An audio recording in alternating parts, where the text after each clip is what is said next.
नमो नमः। आज मैं आपका संस्कृत कक्षा में स्वागत करती हूँ। आशा करती हूँ कि आप घर पर अपनी पढ़ाई तथा अपने स्वास्थ्य पर पूरा ध्यान दे रहे होंगे।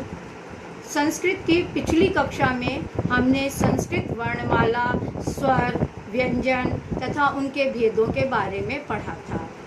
आज हम लकार के बारे में पढ़ने जा रहे हैं। लकार, जिसे काल भी कहते हैं, हिंदी में इसे काल कहते हैं।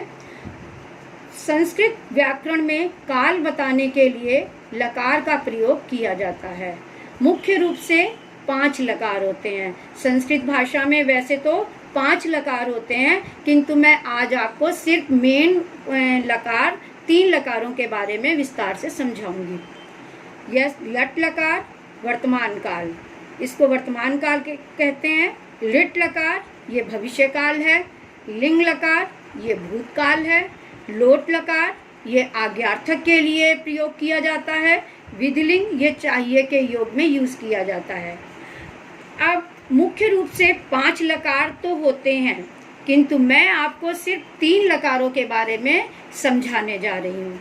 लट लकार वर्तमान काल, इसका प्रयोग हम वर्तमान काल में हो रहे कार्य का वर्णन करने के लिए करते हैं। जैसे अगर हम हिंदी में कहें तो राम पढ़ता है, और इसी की अगर हम संस्कृत में बोलते हैं तो रामः पठति।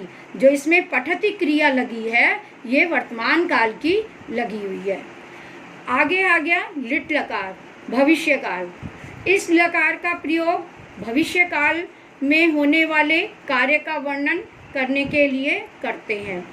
जैसे हिंदी में राम पढ़ेगा, तो हम उसकी संस्कृत में जब हम उसे बोलेंगे तो रामः पठिष्यति, तो ये पढ़ेगा के लिए पठिष्यति की क्रिया लगती है। आगे है लंग लकार भूतकाल। भूतकाल में हम इस लकार का प्रयोग भूतकाल में होने वाली क्रियाओं का वर्णन करने के लिए करते हैं। जैसे हिंदी में राम ने पढ़ा, संस्कृत में रामः अपठत। अब हम इसे हिंदी में कहेंगे राम ने पढ़ा, मतलब पढ़ चुका है, वो भूतकाल बन गया है। उसी को हम संस्कृत में कहेंगे रामः अपठत। तो इस प्रकार आज हमने लकारों के बारे में जानकारी प्राप्त की। अगली कक्षा में हम लिट लकार के बारे में विस्तार से जानकारी प्राप्त करेंगे। आशा करती हूँ कि आपने अच्छी तरह से समझा होगा और मेरे अभ्यास में पूछे गए प्रश्नों के उत्तर आप आसानी से देंगे। धन्यवाद।